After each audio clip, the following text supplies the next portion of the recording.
I would always say a very warm welcome, but today it really is quite literal for a very sweltering welcome to Women in Yachting London, our very first standalone Women in Yachting event outside of a boat show. Thank you so much for joining us today to support this amazing community of female professionals in the yachting industry. On behalf of Damen Yachting, we'd like to thank Winch Design for hosting us today at this incredible studio, a fantastic location for what we hope will be a very inspirational afternoon.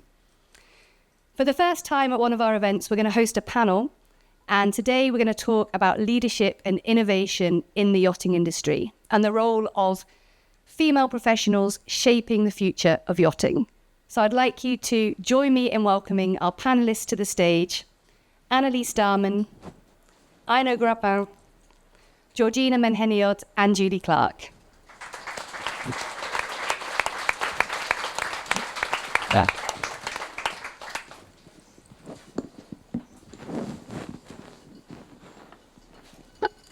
Thank you very much for joining us, ladies. For those who don't know me, my name is Sarah Flavell and I'm the marketing manager at Damen Yachting. I have the great honour of moderating this panel this afternoon.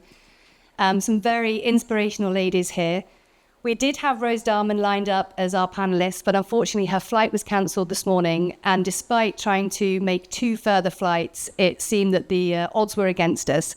But we're very lucky to have her lovely sister Annelies joining us instead in her place, who will be a fantastic addition to this panel, I'm sure. Ladies, I'm going to ask you each to introduce yourself and just to give a brief insight into your roles and responsibilities in the industry, and also a bit of personal information so the ladies here can get to know who you are also as a female in this industry. Annelies. Yes, well, I'm happy that I could step in for Rose, and she said, oh, I'm so lucky to have my sister also on her way to London. I was going to join this event anyway, so happy to be here. My role is, I have 2 big roles in our family business, Damen Shipyards Group. So I'm a board member of the group, and one of our divisions is our yachting divisions. And my sister Rose, we all know, is the managing director.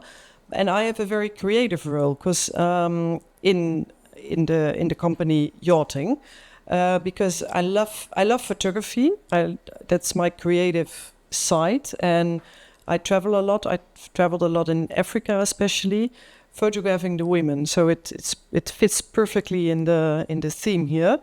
And then Rose said, I think it's already 8 years ago that I started working first project with Winch Design. She said, I can't do this. We're building the super yachts when we don't have an owner, because that's the philosophy for Damen Yachting. You start the project. The hulls are standardized, but of course the interiors, they have to be really special. Each one, again, a new theme and different. And I can't do this. Can't you help me? Can't you do it? And it's besides all the, financial and managerial work I have in the big board, I thought, oh, that's nice, and I can get my creativity in it. So yeah, I love doing that, and I fly to London regularly, to Italy, where we work with designers, and that's a bit about what I do in the industry. I know. Hello, everyone. I can see everyone is nicely bronzed from being outside. Welcome to our studio. So my name is Aino Grapin, and I'm the CEO here of Winch Design since 2016. Can you hear me okay? Was it too much? Yeah. And so my role here is a bit of everything, and just keeping the show on the road and creating, I think of it usually as creating the conditions for everyone to be successful in their roles, be they creative roles or operations, etc. We're 165 employee owners now, because we became 100% employee owned in 2021. So that's a great new adventure that's started 4 years ago. And so that's enough about me and Winch. And otherwise, I am married. I have 2 teens or preteens, teen and a preteen, 15 and 12, who keep me pretty busy and challenged as well. And living here in London, I'm French, Finnish, and now British as well. But I think of myself as mostly European, and my passion outside work is music. And actually, after this, I have to rush to a rehearsal. So so stuff outside work as well. And I should add that I'm on the board of the Water Revolution Foundation, which is all about sustainability in yachting. So that's another area of focus for me. I'm Georgina. Menheneott expertly said. Well done, Sarah. Thank you. I practiced. Menheneott. I joined Burgess in 2003, and I think I have probably been on the longest unofficial management training program in the industry, having rotated through nearly every department that will take me at Burgess since then. I currently I'm a partner, and I currently lead our sustainability program, which I only feel confident saying because I feel confident in what we're doing with it. A few years ago, a group of us at the company said, this is a thing. This is a big thing that we need to be addressing. Let's talk about it and let's take a plan to the board. And that's what we did. And fortunately, they said, yes, get on and do it, and let's make it real, and let's see, what effect we can have. So looking forward to working closer with Aino. And we already work with the lovely SJ from Blue Marine Foundation. I never wanted to work in one company, so I've had to work really hard to do lots of different things outside of that. So the girls at the back know me as the one who's always trying to do too much, who is trying to push water uphill, currently push a Brompton uphill. And I have had an international rowing career, which I was incredibly lucky to be supported in through my time at Burgess. They sponsored me when I had to stop work to be able to carry on doing that. And aside from that, the big passion project is a wildlife conservancy in South Africa that we set up about 10 years ago, which is trying to prove that you can run an effective business, an effective farming business, and run a conservancy alongside it. And I'm happy to say that the effects on the land and the wildlife and the community are all proving it's possible. The effects on the bottom line are still a work in progress. But we're into year 12. So, yeah, I'm a mum, a stepmom, and, still a bit of a rower, actually. Hello, I'm Julie Clark. I'm the CEO and owner of Savage Marine Lighting. I've been in this industry now for 23 years. I started at Savage as a temporary to do 6 months to help them out. It's been a long 6 months. So those that know me, I'm now leading the company, trying to expand into different industries as well. But, I'm known within the yachting, and I do the big projects, and I work with the designers. I'm doing the bespoke materials, we manufacture. So there's a lot of different things that we actually do. I'm married to David. I have 2 grown-up children. I have 4 grandchildren. I have 3 dogs, 3 horses, and 6 cows. No, I live in central England, in Leicestershire. I'm very lucky to live in the middle of nowhere, and it's just really good. So it's nice that they allow me out of that environment sometimes to join the yachting industry. Brilliant. Thank you very much, ladies. Just so that everybody knows, we're going to head into the questions that I've got lined up for our panellists. There will be opportunity at the end to ask questions. Please don't be shy. Joanna here will be running around with the microphone when someone does have a question. We really want to have as much interaction as we can. This is about sharing views and opinions. So I hope you'll join us in asking questions once we finish the main questions we have here. Annelies, I'd like to start with you actually and look at the topic of breaking barriers. How is your experience coming from kind of a shipbuilding background and environment where there must have been several barriers to break down really in a man's world as we know it? Yeah, absolutely. That has not been easy, and I still think that within my family business we still have a long way to go. So I'm in the supervisory board, and together with the executive board, we're 10 in total. I really feel lonely on the top, and the question was meant for Rose, my sister, who's our only female managing director. We have like 7 divisions, so Rose is the only female one, and we're really in this together. So I'm really happy to have a sister in the family business, trying to change it. And she has more managers and directors in the company, way more females than any other division. So I'm proud of that.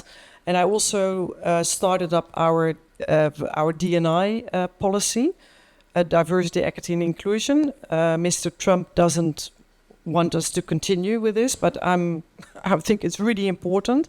And next Monday, I host a huge event at our head office, and I'm using this to break the barriers, but we still have a long way to go.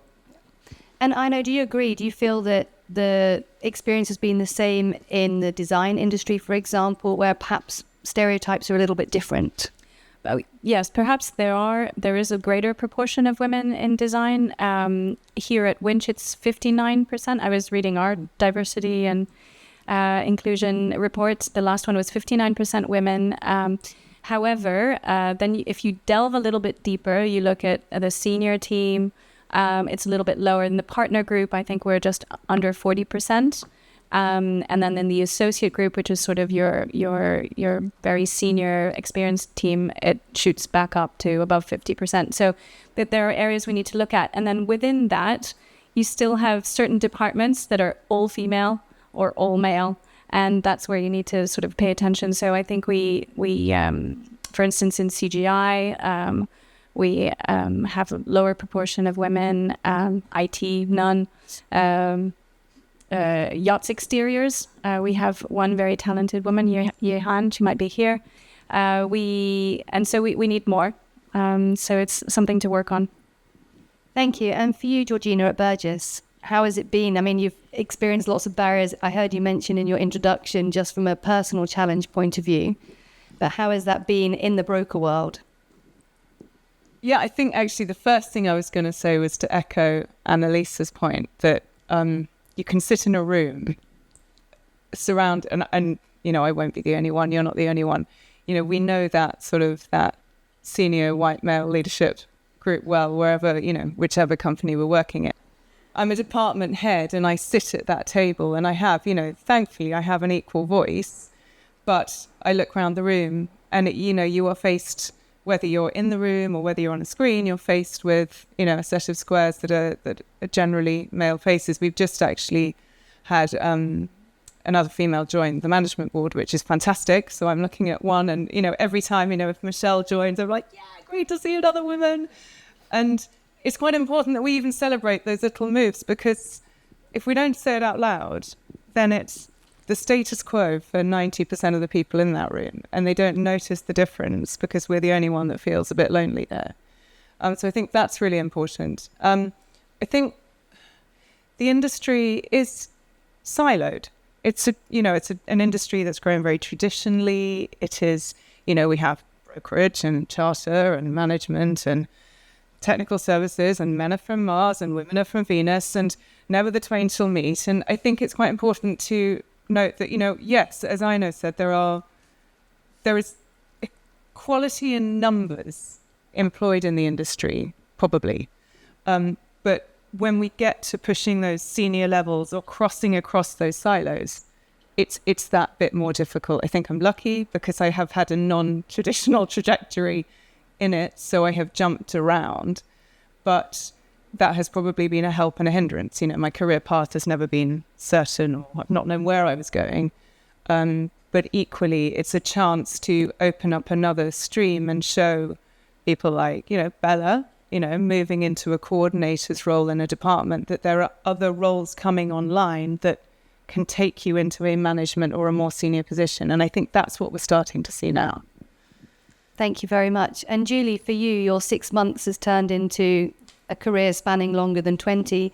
How have you seen the changes over those 2 decades? Oh, wow. When I first started, I walked into a meeting, into the shipyards or into a technical meeting. And first of all, they drew pictures of sexual things, and then it was like, oh, Julie's here, look at Julie in the thing. And then it was, when are you sending your technical person then? And I was like, no, it's me. You can actually deal with me, it's fine. So, I mean, for the first couple of years, it was horrendous, if I'm honest. And people just didn't take you seriously. But then I think over the years, I've built up that I can do it. if Julie says she's going to do it, she will sort it out. You know, we've had repetitive work constantly because of good project management skills as well as technical ability. And, you know, and we also have an engineering department. I'm very lucky that I managed to get rid of all of my other business partners that were male. So it's actually a pure woman-led business now. My daughter, she's our operations director. And, you know, we're a family business, but also it's very, very woman-dominated now. And it's organised, it's good, and it's like we don't have that rubbish any longer. And luckily for me, I'm now quite accepted within the industry. But yeah, it was tough, really tough. Did you feel you had to work that little bit harder to prove that in the first place? Yeah, definitely. You had a lot to prove. And you're constantly, and even now, I think we still have a lot to prove. Unfortunately, even though I'm accepted in what role I do and I've got a good reputation and good relationships, I still feel that it's still, when I go for meetings now, 90% of the time, I'll be the only woman there. It's still happening that it's a very male-dominated industry. But you just have to prove you have bigger balls than most of them, don't you, really? Absolutely. If we move from thinking about breaking down barriers to opportunities and challenges, and I'd like to direct this one to you, Aino. What do you think are the critical obstacles our industry should address when it comes to greater inclusion for female leadership? And what do you think we can do as an industry to foster solutions? Well, I think perhaps it starts at the very beginning with little girls in schools and what are their dreams, because I don't know if as many of them are growing up dreaming about boats as some of the little boys that I know in my life today who've been drawing boats since, like Andrew was. You know, we have still a shot of a ceramic that he did when he was 4 or 5. So that's when it started. So are many of them dreaming about that? Do we need to think about them being more confident in 3D? I was having that conversation with my daughter yesterday. She's 15 and she's doing work experience, and she printed something in 3D where she was, and she said, "I'm really bad at 3D." And I said, "Are you kidding? You're really good with 3D. Look, you can sew clothes. Clothes are 3D." And she said, "No, they're 2D. I'm like, "No, they're 3D. Especially me. You know, I'm 3D." But so, you know, building that confidence that they can actually do 3D, they can do. They can harness technology, they can do all those things. And maybe we have to look at ourselves in our industry, as you were saying, Julie, like, are there stereotypes of what it takes to be in the industry? Is it a white, middle-aged, angry white man with a nice blazer and who likes fast cars? Or is there space for different types of people who are maybe more creative or more quirky or have a different ethnicity and gender? I think it all goes together. So the broader, the more diverse faces we can show, maybe the more we can get those little girls thinking, "Oh, that could be for me, maybe." And what about the rest of the panel? Would you agree with that it starts basically at the roots at a, you know, targeting a much younger age to really foster the solution from the beginning? Yeah, I do. I think as well, nowadays, actually, there's more opportunities open for younger girls now. I mean, not just my generation, but the generation before that, it was have children, you work in a factory, you do this, and you look after the husband, don't you, in the house. But nowadays, it's like, no, there's more diversity out there. You can do exactly what you want. And I agree. The younger that they get to know that, then the more encouraged they are to go and diversify and try different careers and try different things. They don't have to just do what the stereotypical girl should do. And I think it starts from a young age. Annelies, do you have anything to add to that? No, I totally agree. But I think it's very important. If we look at we have a couple of pretty famous technical universities in the Netherlands where you can study maritime architecture, anything maritime. There are hardly any girls. And I know that my dad already started visiting he was part of a program, and he visiting like high schools. That all girls can also do this. So in that respect, he was his time ahead, I think. So yeah, we should show the examples. Now with the social media and all the younger generation is always on their phones. Show that it's possible. So it maybe if you see it 2 or 3 times, you think it's possible. And I brought my niece from the Netherlands. She's our brother's daughter, and she just graduated from her high school. And I thought it was great to bring her because she's really interested in our superyacht business and everything, the interiors, but everything. So yeah, I think that's also good to show, and maybe we could broaden that up to open up the shipyard, open up a design office, open up your office for, let's say, a school that's around the corner, and especially then show the girls, hey, this is an industry you can work in.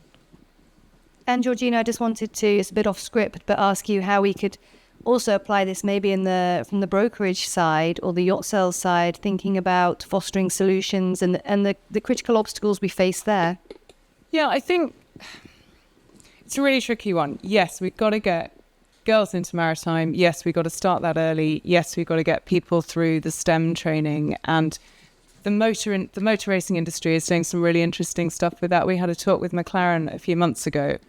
And, there are programs that you can drive through a business to make sure that you are getting people into those STEM training roles and then into, the long-term positions. And that's, that is one way we have to work it up. I think, we also have to recognize if we're talking about opportunities and challenges and, barriers or obstacles, then we have also to play to our strengths. And we have to recognize that some of us may be really good brokers. Some of us may not be that way inclined. Some of us may be really good at organising a team of brokers, but that is a management position in itself. I worked in brokerage from 2009 to 2012, so the height of the sort of the global financial crisis. Everyone said no boats were being sold. That wasn't true. There were a lot of boats that needed to be sold, and there were people who were ready to buy, and we were turning over about 25 to 30 boats a year, with a team of 3 of us from the central agency fleet. But for quite a lot of that time, everyone assumed that I was the assistant to the guys, the 2 guys in my team. And it was just standard. And then, we'd get to the Monaco Yacht Show, and I would, at that stage, everything was different, but I would sort of run the front desk, getting all the brokers in to book boats and meeting all the clients. And everyone assumed I was then like the really nice, super efficient assistant. And I was like, no, I also know what's going on every single one of those boats. But, there are some major unconscious biases that we need to address. And I think we need to be really clear as well. It's not just, we can't just say it's just men in a boardroom who have those unconscious biases. Every single one of us has unconscious bias somewhere. And actually go and take a test. I was talking to a colleague, a female colleague, last week who said, yeah, I went and did this test. It's really interesting. So I'm not really biased in that way, but I'm really biased in that way. And I didn't know. And it's actually quite empowering when you start realizing what your own preconceived ideas is and then start breaking those down. And that then enables to move you forward, or you to move forward in a different way. But coming back to that, I think we also have to recognize, sorry, I did say once I got the mic, that's it. We also have to recognize that the industry, we can drive it from within. And, I think we are starting to see those changes happening with people being appointed or women being appointed to different types of role that really, are potential future leadership positions, and here around me. But generally, I think it is also a confidence point. And when you look at how you get into brokerage and how you might become a broker, then having the confidence to stand up and do that bit more and be able to sell, it's experience, it's dealing with transactions, it's fronting up to clients, and it is being confident in who we are. And I think there is a big piece on confidence that we won't cover now. But I was talking to Siobhan, who's our head of HR, and she said it's really interesting when we put a job out internally or externally, men will apply if they've got, sort of got the experience, definitely got some of those qualifications. Yeah, I've done a bit of that. Yeah, I've done a bit of that. Girls, and they will be like, I'm totally qualified for this job. And a girl will go down that list and go, not every time, not every time, but a girl or a woman will go, sort of got that. I don't really have that. I've done a bit of that, but it's probably not enough for this job. Actually, I'm not sure I'm qualified. I don't think I'll apply. And actually, we just all need to be able to back ourselves more in going for those roles. And then as a community, we need to create the opportunity for the women to back themselves more to go for those roles. So there's a huge piece on confidence and support that we don't have. And I should have said that at the start. Sorry. And I'd just like to touch on that, actually, thinking about the bias and the confidence, and maybe it's a bit of a reverse question in that sense. But Annelies, I think we see it as well when it comes to our clients. It's not necessarily gender-based. It's just that the client, for example, wants the confidence of speaking to a family member or knowing that they're speaking to the most senior person available. Is that something you've experienced as well from your side? Yes, definitely. But I think the fact that I'm, for example, look at myself, that I'm part of the family, that's very important. And then, yeah, they respect that my sister and me, we're both females with high positions at the shipyard, and they really, they want to talk to us.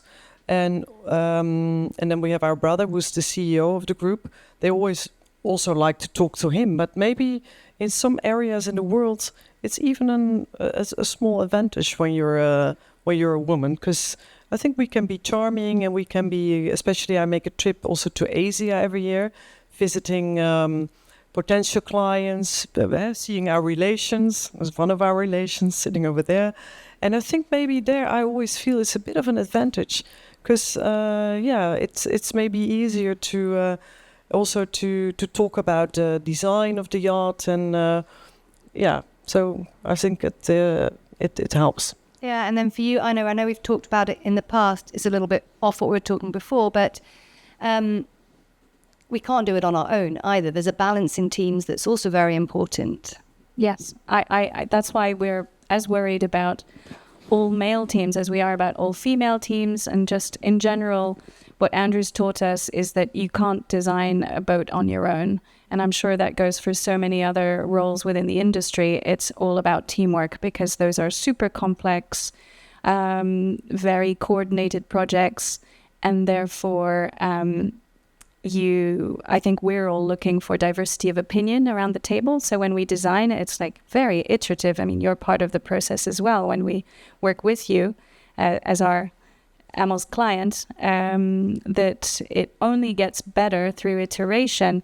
And if everyone is the same around the table, then everyone's maybe thinking the same, but then we won't get creative. So in our creative field, I think diversity of what you've studied, you bring something different when you come into that room. And that's why we have interior designers, exterior designers, people who've studied textile design, interior design, automotive, all sorts of different things. And that's what we're really looking for. That's kind of the secret recipe. And that probably expands to other areas. Thank you very much.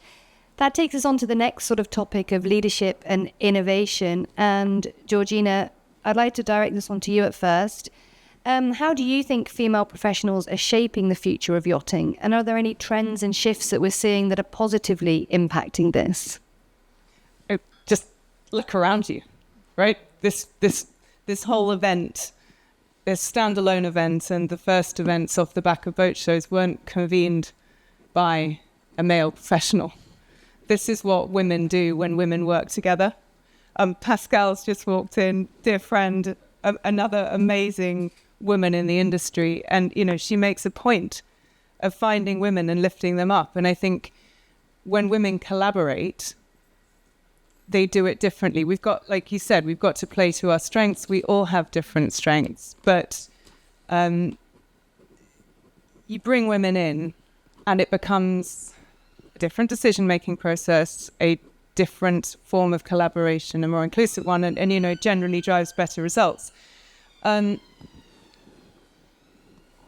doing a course in sustainable leadership at Cambridge at the moment as well, and what they keep coming back to is systems thinking, and not looking at one issue through the prism of that one issue, but looking at that issue through a whole cultural environment. So I think it's really important that we look at women in yachting, not from the perspective that's so often is seen at boat shows, you know, keep talking about the white male in the blue blazer and the white shirt, but actually there are... Sorry. They are out there. I think they are. But actually, the yachting industry is huge, isn't it? It's not sales brokers and charter brokers and yacht managers and designers. There are legal teams. There are so many other parts. There's lighting. Savage lighting. There are so many other parts to the industry, and I think the more we recognise the opportunity for growth in all these different areas, the more leadership we will see. And leadership really isn't about the top person in the company. It stems from there. But anyone in this room could be sitting up here on this couch. It's quite scary, but you could be.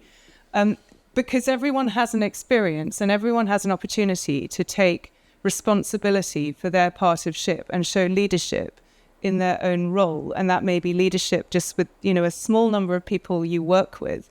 That may be leadership of your office in a sector that really interests you, that isn't, you know, the big day job. It may be leading a cultural part of the company.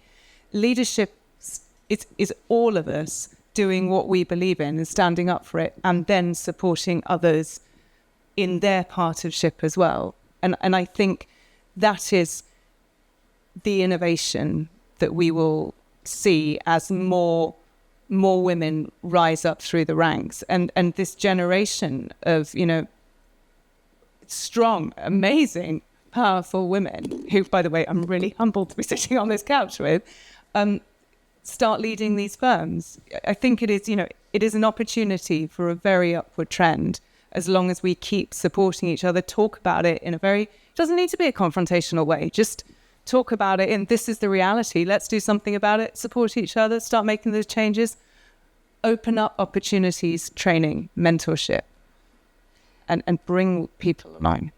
Thank you. And Julie, have you seen many trends or shifts as you've come up through the ranks in Savage, but also for the company itself? Yeah, I mean, everything evolves, everything changes as you're going through life. But yeah, I mean, my company, by the way, I do employ men as well. It's not just all women. Yeah, I mean, but we work well together. I mean, I've got engineers, CNC engineers, technical engineers, designers. They're male and female. It's all a good mix. I don't have any problem with the guys at work. And, you know, we have a really, really good team. The trends, I mean, it's changing all the time anyway. But I do think being open to doing like you're doing and giving this opportunity for people to network and get together. And I'd quite happily, you know, have anybody phone me up anytime, come and look at engineering. If you want to go into engineering, drawing, technical, anything, you know, we do design engineering. Just be there for people. And I think just be there to encourage as well. Whereas I never had that. There was never anything like this when we were coming through the ranks. There was, you know, it was very male dominated in my business originally. They just thought you were just a face to go out there and, you know, just talk to people, but you had no real knowledge of anything. I mean, even internally, I had, you know, people that made me feel insignificant in there that were my supposedly business partners because they were male and they just thought that they knew everything and, you know, female with a weak sex. But, you know, that's changed a lot now that I'm completely on my own. But, you know, I think working together, but I just think doing what you're doing. I mean, I actually, as you know, Sarah, I left school 17, had a baby. Never done any, I went back to further education, and now I go into not homes, they're more like young females, young mums. I try and give them talks about, it's not the end. When you've come out of school and had a baby, you can carry on and you can have a business, you can have a career. And, I just enjoy doing that, really. Thank you for sharing, because I think that's very inspirational for everybody here to know that you can always make a difference and push change. And I know for you, in terms of leadership and innovation, have you seen many trends and shifts in how we approach things in terms of pushing females forward? Well, we've introduced starting this analysis, and that's been going on since 2023. That was the first time we did that. So that was a bit of an innovation, looking at gender pay gap and across roles. And with our HR department, we had a lot to learn. So we've started monitoring that. I would say that's an innovation. Definitely these events have been terrific. So I'm sure they're going to go from strength to strength. We've actually started something on a much smaller scale because it's a small industry, but for aviation. So we hope to do an event, Women in Aviation, once a year. And the next one I think will be in Vienna, hopefully. I think those are just having opportunities to talk about this without any of the BS. I'm sure also your chats after this panel, you can all share your own experiences with each other and the good and the bad and the ugly. And I think there's a lot of value in that, because that makes other people feel really good that, I'm not the only one to have experienced, the client who shut me out and said, that's all right, dear. I'll talk to, someone who works for me because he's a man. And, it happens a handful of times, but you never forget those moments because they're really humiliating. So I think being able to share that is really good. And thank you, because that's a great bridge to my next question, actually, which, Julie, I'd like to direct this one to you. And it's about mentorship and community. What can we do you think, to support and uplift aspiring talent? And has there been one key defining moment in your own career where the difference of a mentor or somebody else, positively or negatively, has really made a difference for you? Oh, there's been many, many times. But I think, like I said before, doing things like this, opening up your businesses to women to come and explore and come and see, like you say, the yachting industry, it's not just about the boat at the end of it. It employs hundreds of thousands of people down the chain. And then just offer that mentorship to people. I mean, I was brought up from a very strong female background. My mother, like I said, she supported me when I was a teenage mother, and then she supported me going back to school. She supported everything that I did, and she made me believe in me. I had 3 sisters, older sisters, so that in itself came with a bit of a challenge as well. And I just think that, just be there to help people and just have 5 minutes to talk to people. And if there's any people in any industry, any females, anything, like that's why I go and do the school things and that, just to see that, you might have, this has happened, but you can carry on and you can have a career and everything else. And I think, and then on the negative side, I've been put down that many times that luckily I'm a fighter, and you think, no, I'm going to actually prove you wrong as well. So it's just about sustaining what you want to do and actually believe in yourself, really. Thank you. And Georgina, for you, mentorship and community, I can imagine that's also an important part of what you believe in when it comes to supporting talent. Yeah, absolutely. And for the last few years, we've run a mentorship program at Burgess, which we consistently have. It's really interesting. Consistently, over 50% of the people applying to be on it are women. And consistently, we make sure that over 50% of the people on it are women. It is all about putting your hand out and helping someone up the ladder, because that, that delivers experience, it delivers support, and it just puts that sort of that community piece around rising talent. I think it's quite important, if we talk about community, to be really aware that there is a bit of, I don't know, I sense there is a real change going on in the wider world anyway at the moment. You know, we can now talk about and have policies in place to support women through every part of, you know, every stage of their life, which is so much more than just a working life. We have policies around fertility and we can talk about them. And you know, it's really important to talk about them because more women than we will ever know are going to go through or are having fertility issues. And I can talk about it because I've been through it all. You know, we don't just have the maternity policies, but we have paternity and returnity policies. We can talk about the menopause. You know, when we did our practice call, I was just but it's all right to talk about it because, for heaven's sakes, it happens to over 50%. It's coming, okay? We're supposed to be here to actually help these. I am. Just get a fan. I mean, you know, but it's coming. Be aware of it. Be prepared for it. This can't remain a mystery. You know, all these life stages are really important, and it's only through acknowledging them, going 50% of your workforce is dealing with this right now. I said period on a strategic board call a while ago, and it's really important just to take the stigma. That's the word. Stigma out of it, and put policies in place to support women going through it, because that is the way that women will be the best version of themselves, and that is the way that they will get those top jobs, because hopefully you give the job to the best person for that job, whether they're male, female, you know, doesn't matter their ethnicity, doesn't matter what else they do. You give the job to the best person, and we've got to make sure that we're on a level playing field at the start. You can't win a race if you're 500 meters behind at the starting line. It doesn't work. So support each other and, you know, make use of what is going on in the wider world. Look at other industries, look at other sectors, understand our bodies. I am an ex-athlete, so this really matters. There's actually, if anyone, just find a book called The Female Body Bible, or look up The Well HQ. It's a really weird title, but if you are a woman, you all are. If you have daughters, some of you will.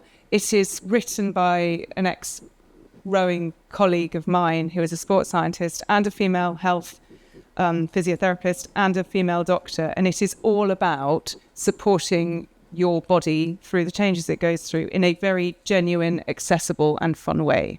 The Well HQ. But all these things matter as part of the wider community as well. Soapbox. Thank you. And if we think about supporting body, mind changes and growing in confidence, Annelies, has there been one moment in your career so far where somebody's really made a difference in lifting you up or pushing you forward?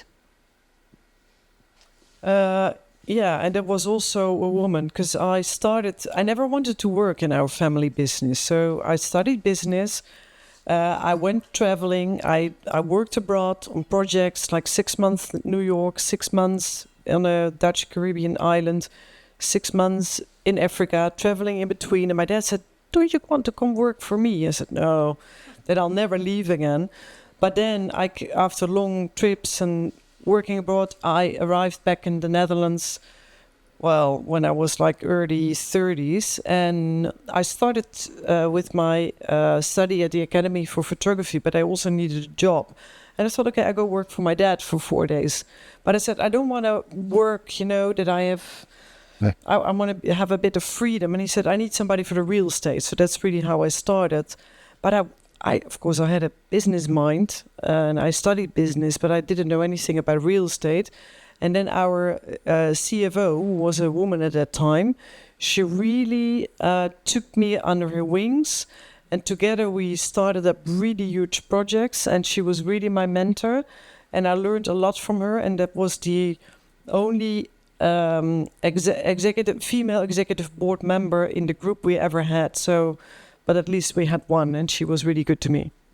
Amazing. And for you, I know, has there been a moment in your career where one person's really made the difference for you? Interestingly, it's also been a female mentor for me.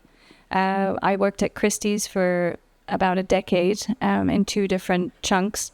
And she was CEO in everything but title. So she ran the whole show. And she supported me through a time when I was ill. So I had to leave work for 3 months. And then she supported me also through my first, I left to do my MBA at INSEAD and had a baby. And so came back a long time. What is it called? Returnity. But we didn't have a returnity, but she was the returnity policy because she was like, yep, come back. So I when you can do that for women when they go through something difficult, like illness or fertility, as you were saying, or return to work after maternity leave, I think you get so much loyalty from them. Like, I would have done anything for this woman. And so that's just something to keep in mind. I'm going to go to the last question because I want to make sure we've got time for our audience to also join in. One last kind of final thought, call to action. What steps do you think our industry needs to take in order to support inspiring female professionals and contribute positively to shaping the future of our industry? And I'm perhaps going to ask each of you to think of just one call to action that you would really like to see or you believe our industry can do. Annelies, sorry, I'm going to put you straight in the spotlight. Okay. Yeah, no, I think we've started with the Women in Yachting events years ago. It started really small, I remember, in Monaco. I think this is a great example. And then not just do the event, but that's why you see photographers and filming and everything. We're going to shout it out to the world that we had this event and that we have all these beautiful ladies here, all with different backgrounds. They're brokers, designers, managers, lighting experts, sustainability, me, a mix of different things. I think that's great to really shout it out to the world, and maybe also individually put a spotlight on different women. And show the world that I have a very dear friend who's a captain of a superyacht, and she really is high up. We used her, well, you know her as well. Also, these typical jobs that are normally done by a male, and put them out. Yeah. Thank you. Aino. I guess I would say talk to young girls, and tell them, don't be shy, tell them you love your job, and take them and work experience with your company. Georgina. 3 words. Go for it. Advocacy. So if you're in a position of responsibility, and it doesn't matter how high up that tree it is, advocate for other women coming up and through. Support, look around, look at the women in your team and other teams, figure out, are they struggling? Are they okay? Are they doing well? Tell them whatever it is. Support each other, and opportunity. Create opportunities, give opportunities, advocate for opportunities. Which you do all brilliantly, by the way, in everything you've just said. Words. Oh, yes, we're right. Yes, 3 words. Yeah, mine was support, opportunity, and encouragement. See what happens when women come together? Yeah, exactly. Well, we're all in tune, all aligned. Yeah. Ladies, thank you very much. Has anybody got anything else to add before we open up the questions to the floor? No, then in that case, I'd like to invite anybody in the audience to ask one of our panelists a question or to add some comments or information that you feel would really enhance this panel so far. Anybody have a question? First of all, thank you. That was really interesting. I'm nervous now. I'm going first. I mentor stewardesses, mainly crew members who are looking to leave the industry on that side and do something else. Having been one myself, there's a lot of transferable skills that you don't realise that you have, and you also don't realise what you can do when you're busy on board delivering perfect service and developing extraordinary skills at reading the room with your guests. Do any of you target crew looking to leave, particularly the girls? I think on board we age out, quite honestly. Is that something that you're currently doing, or would you be interested in doing it? Georgina, do you want to answer that one? I'm happy to start. Yeah, we do. We recognise that there is huge potential, and that ship to shore transition is so important for women, actually, in terms of maintaining self-worth, carving out a life beyond your role as whatever it is on board. But the experience that they have, or you have, in terms of dealing with clients, reading the room, you know the industry as well as any of us do. And we've brought in men and men, from yachts over the years, and are increasingly doing so. And they are going in at a really good level, and more often than not, fast tracking through the levels of whatever department they're in, and sometimes, transforming the department they're in. Tash Trenier Harvey, I think she was 15, 20 years on board yachts, and she's come into yacht management, and she's just turned the biggest department upside down and doing brilliant stuff. And she's just one example. So yeah, hugely important, and we like more. Yeah, we also have, in design, we also have a few of our team members who are ex-crew, and maybe Zoe, so in procurement mostly, we have Erin, who's hugely experienced, and I don't know how many years she spent on board, but she brings that perspective. Yes. Thank you, great question. Anybody else with something to add? Roxanne? That question touched on aging out in the industry. As female professionals, how do you feel about age in the industry? I'm really aware that in the earlier part of my career, I wasn't taken seriously because I was young, but also everyone in this room is considerably younger than most of the men that hold senior management positions in the yachting industry. So just thoughts on that, really? Well, I mean, like I say, I've been 23 years, so I was a lot younger, obviously, when I first started. It only took a couple of years, really, to get the, not the respect, but the trust, I suppose. So I don't think it's an age thing. I think it's building them relationships and standing your ground a little bit on these things. And, yeah, I'm probably not as the party animal like I used to be at the boat shows and everything else, but, I'm still about. And it's like, so I've had 23 years of getting about. So, no, I don't think I wouldn't, in my business, have any age or discrepancy about anything like that. It's about how people come along, how they, prove to me how they want to grow and how they want to, what their concern is for the business and growing the business and everything, all their skills. Age is not a barrier for me. I'd say there's a word that I told this group this before, a word I really don't like, which is gravitas. So when we've been hiring very senior people, well, people who are going to have a lot of responsibility, and we go around the table, what did you think of this candidate? And someone says, she doesn't have a lot of gravitas. Then I think, ooh, that sounds like either maybe she is younger, but she does have possibly the right experience. And it sounds like probably one of those bias things, isn't it? Gravitas usually comes with a suit, doesn't it? Why do you think I'm in one, actually? Yeah, I think it is a horrible word. I'd never really thought about it before. Beware. Yeah, I will stop using it. Well, I think it can be beautiful to be older as well, because you're more natural in things, and you're more confident, and you have so much more experience. So I say embrace it, because it's also beautiful. I'm one of the oldest here, I think. I mean, aging is not. I mean, aging is wonderful. I'm not that wonderful. But again, so most of the women in this room are younger than most of the men running the companies in the industry. But look around you and look at the opportunity. We've got lawyers, we've got designers, we've got people building boats, we've got brokers, we've got charter brokers, we've got yacht managers.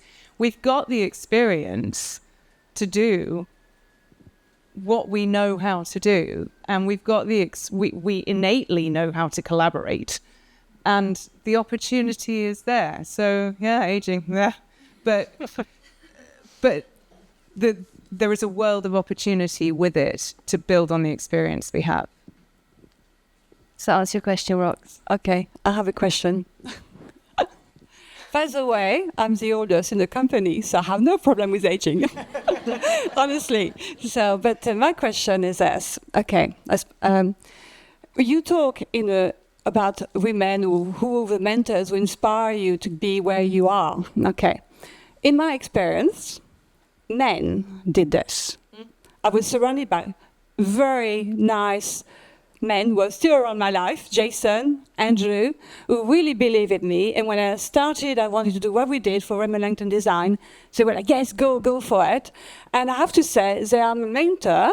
Men can also help women to be in a very powerful position and believe in themselves. So my question is, which men in your life turn your life around to make you believe in yourself? Who wants to go first to this one? I can. Go for it. I would say Jean-Marc Poulet, who is chairman of our Asia business. And when I was setting up Burgess in Asia, he had quite a profound effect on me in terms of learning how to work. And because I've had all these different jobs, no one had actually said, this is how you do it. So it was a real learning curve. And he's ex-McKinsey. He has that sort of innate training piece within him. So he was really good. And actually, you're absolutely right. You know, working in a sales team, you look around the guys and you look at the brokers and how they do business. You listen to how they speak. And, you know, a lot of that soft knowledge, actually, some of which we're losing by not being in offices so much, you get from the people around you. So I would say, you know, the sales team taught me a lot. Neil Moore, chartered manager extraordinaire. And actually, you know, the senior leadership team, Geoff Beckett, Tim Wiltshire, you know, I'm married to Tim, but you learn a lot. You know, you learn the good stuff and the bad stuff. And that is mentorship, isn't it? That's a really good point, because we haven't talked much about men except for stereotypes.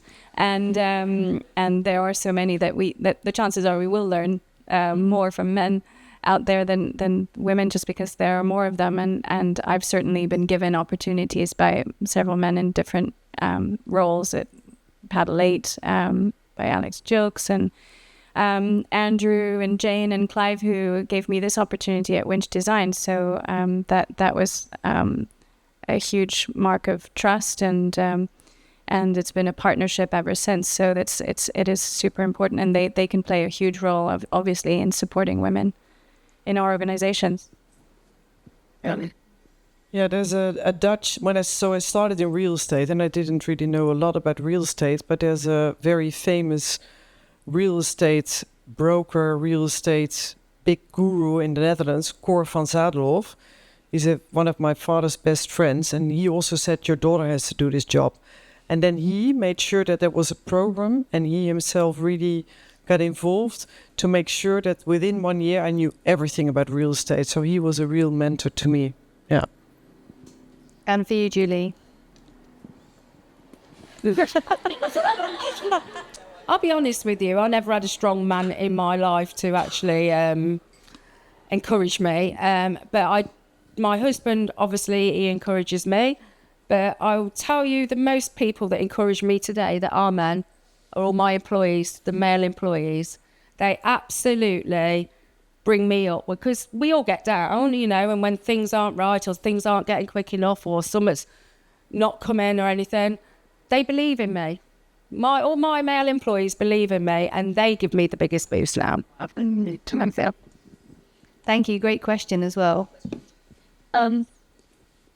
Thank you. I have a loud voice. It probably carries anyway.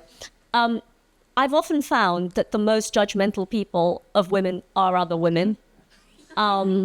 You know, I have a team in the Philippines and a team in the UK. We have very liberal maternity policies. But what we have found is that when our Filipino women want to come back to work after giving birth, they want to come back within a month, within 6 weeks. I was amazed. And our European-based women were hugely judgmental about, you know, their views on motherhood. And I found it super interesting because it was out of a policy context. it was perhaps slightly cultural. But when we judge one another, gosh, we're harsh. I don't know if I see a lot of nodding, so perhaps it's not an isolated observation. That's terrible. We are all sitting here going, Well, and maybe it comes back a little bit to the bias as well in the beginning and lack of confidence. Who would like to pick this one up? I have a hypothesis that we judge ourselves pretty harshly, probably. I don't know. Maybe that's just a me thing. So maybe that's an expression of that, that somehow your colleagues felt that they were allowed to judge others for what is really a very personal decision, which is no one's business, really. But I think, honestly, diversity is really the key word. I've worked, before I did the real estate, one of the jobs I did outside our company, I was working for a Miller Freeman company doing conferences and trade exhibitions in a full female team. It doesn't work. You really want to have a diverse team. You want different ages, different gender, different backgrounds, and that really works. Then together you're stronger. There's probably also a bit where I think a lot of us probably feel that we have to, or who have had to work harder to get to the position we're at that, someone else may not have had to work so hard at. So we probably then hear something like that, and our unconscious bias makes us judge it through the perspective of, oh, are they coming back early because they're trying to prove themselves? Or because I know, actually, I might, what do I have to do to prove myself now if they're doing that? And that then comes back to that real piece on support, like diversity of opinions and experiences, and then the support no matter what. I think, do we have time for one more question? I know you have to rush off. Yeah? That'll be quick. So I'm Mandy. I work for my father's company. We make furniture, and getting women interested in making, and I think it's similar in yachting, where you've got anything that's engineering-led or physically something's being made, or maybe maths-led. It's really difficult to get women interested in careers. Are you seeing certain schools or colleges or approaches for young girls and teenagers in schools where they're able to play around and have the confidence to learn kind of like physical skills and not be afraid of picking up tools and things like that? Because I think that unleashes a potential. We've got 3 female apprentices now in our workshop, but it's taken 15 years to get to that point, and we're blasting them everywhere just to encourage other women to think about those careers.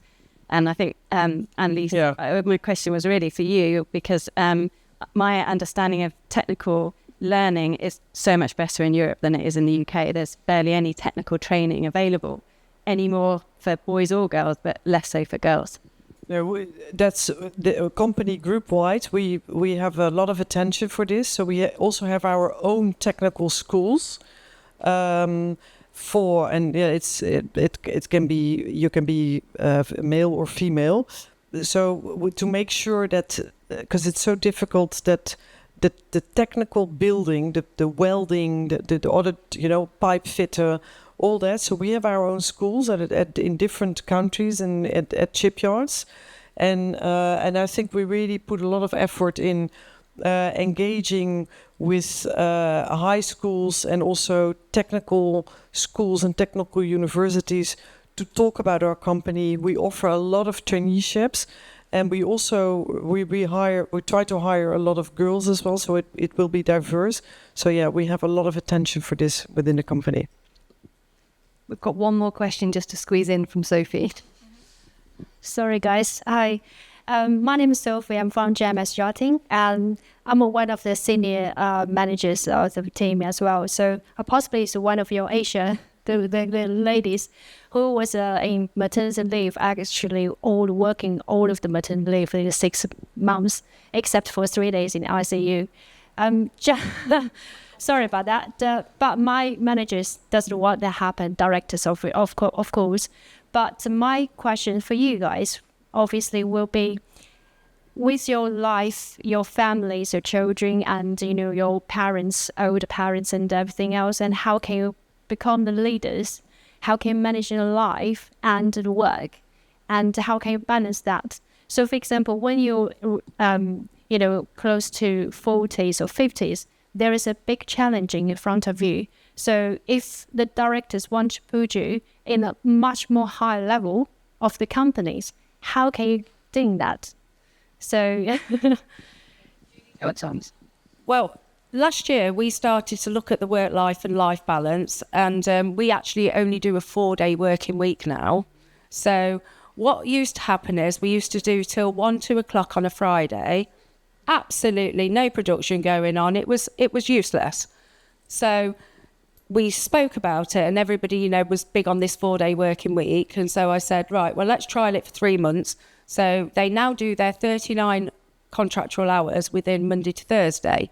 And I said, so then we did the 3 months trial, and then it worked. Productivity went up because they knew if it went down, I'd be back on Fridays again. So it was absolutely, and now everybody's a lot happier. They get that long weekend. I mean, we still cover the phones on a Friday, but the engineering and all of the production, they do their 39, it's longer days, but then they've got all Friday off, and they're such a happy workforce now because they've got more life as well out of work. But then that also happens if we've got busy, then they can come in on a Friday as well as overtime. But I think we should have a better life and work balance, and then you get to keep key people as well. I think for me, if you're a parent, I think having a very supportive co-parent, whether you're married to them or not, and in my case, it's my husband, who's supportive in terms of being a parent, being there when you're traveling, being there for you also when you've had a bad day. It's just so important. And we're really, you need a team to achieve anything. So you can't really achieve it on your own and think that you're able to juggle all the balls because you will probably you will fail, especially if you set yourself a very high standard of being that mum who's at the school gate and is also in the boardroom and is also able to travel on short notice. The other thing that's helped me a huge amount, not so much now that kids are older, but we had the same nanny for 14 years, and I actually thank her a lot for the career opportunities I've had, because if I hadn't had the peace of mind to know she was going to keep the kids safe, etc., I wouldn't have been able to do what I did. So it's so important to surround yourself. It could also be parents. It wasn't for me, but because they're in a different country. But you need that huge support system around you. We probably need to say, going to get in trouble, but you can't necessarily have it all the time. I'm really sorry. But, there are some mega truths that we have to acknowledge. I can't do it. I'm trying, we'll all at some point say, I tried to do it all. It's a nightmare. It all came crashing down. If you're going to have a child, for heaven's sakes, be a mum, and enjoy that time and own it in the workplace and say, look, I need this time out. I would like to come back. This is my plan as it stands now before I go. That may change. Check the policies at work and understand what they are in advance, understand your parameters. And then at least you've been upfront about it, and then it can shift, but acknowledge that, motherhood is not everyone can be a mother, and it's a really special thing. So take that time if you get it. I came back way too early from adoption leave, and it sucks because I'm constantly trying to catch up, but acknowledge there are life stages that you only get because you're a woman. Make the most of them, set your parameters, have the conversations. There are more women in senior leadership positions. Speak to someone who's been through it, and then build your life, build your plan, make a plan and take those steps. But acknowledge there are things, you can't do everything all the time at every point in life. Sorry. No, thank you very much. I think we're going to wrap it up. We could talk all afternoon, I'm pretty certain, but I would also be keeping you from a nice cold drink, so we won't. To conclude, firstly, thank you very much to all of our panelists. I think it was incredibly inspiring. And for me, and hopefully for you, the key takeaways are certainly based around support, creating a community, embracing those opportunities realistically as well, but not seeing them as limitations, seeing them as something that can really change the path that you want to go on if we support each other as a community. Thank you, Annelies. Thank you, Aino. Thank you, Georgina. Thank you, Julie. And thank you, everybody, for participating and helping us put this first panel together. Thank you very much.